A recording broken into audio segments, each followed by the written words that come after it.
ಈ ದೇಶವನ್ನು ಇತಿಹಾಸ ಹೇಳಕ್ ಬಂದಿದ್ದೀರಲ್ಲ ಕಾಂಗ್ರೆಸ್ ಅವರು. ಫಸ್ಟ್ ಇತಿಹಾಸ ನೀವು ಓದ್ಕೊಳ್ಳಿ.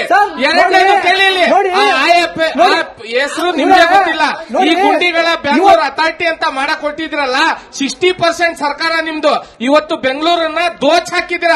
ಜನಗಳಿಗೆ ತಲುಪಬೇಕಾಗಿರುವಂತದ್ದು ನಿಮ್ಮಲ್ಲೇ 2.5 ವರ್ಷ ಆಗೋಯ್ತು. ಈಗ ಕುರ್ಚಿ ಕಿತ್ತಾಳದಲ್ಲಿ ನಮ್ಗೆಲ್ಲ ಒಳಗಡೆ ಹಾಕಳಕ್ ನೋಡ್ತಾ ಇದ್ದೀರಾ. ಜನಗಳಿಗೆ ಅವ್ರು ಕೊಡ್ಬೇಕಾಗಿರುವಂತ ಪರಿಹಾರಕ್ಕೆ ಮೋಸ ಮಾಡಿ, ರೈತರ ಬೆನ್ನಲ್ಲೂ ಮೋಸ ಮಾಡಿ, ಬಡವ್ರ ಮನೆಗೆ ಕರೆಂಟ್ ಕಟ್ ಮಾಡಿ, ನೀರುಗಳನ್ನ ಕಟ್ ಮಾಡಿ, ರಸ್ತೆ ಹಾಕೋ ಕಳಪೆ ಕಾರ್ಮಿಕರಿಗೆ, ಆಮೇಲೆ ಅಡುಗೆ ಮಾಡುವಂತ ಎಣ್ಣೆ 10 ಲಕ್ಷ ಲೀಟರ್ ಎಣ್ಣೆಯಲ್ಲಿ ಮೋಸ ಮಾಡಿ FDA ಸರ್ಕಾರದ ನಿಮ್ಮ FDA ಅಂತ ಕಮಿಷನರ್ ಕೊಟ್ಟಿದ್ರಲ್ಲ, ಅವರೆಲ್ಲರೂ ಸೇರಿ 10 ಲಕ್ಷ ಲೀಟರ್ ಕಳಪೆ ಎಣ್ಣೆನ ಹಳೇದು ಯಾವ್ದು ಹುರಿದಿರ್ತದಲ್ಲ ಆ ಎಣ್ಣೆ ಮತ್ತೆ ಏನ್ ಮಾಡ್ತಾ ಇದ್ದಾರೆ, ರಿಫೈನ್ ಮಾಡಿ ಬಿಟ್ಟ ಮನೆಗೆ ಹೋಟ್ಲಿಗೆ ತಲುಪಿಸ್ತಾ ಇರುವಂತ ಭ್ರಷ್ಟ ಸರ್ಕಾರ ನಿಮ್ದು. ನೀವು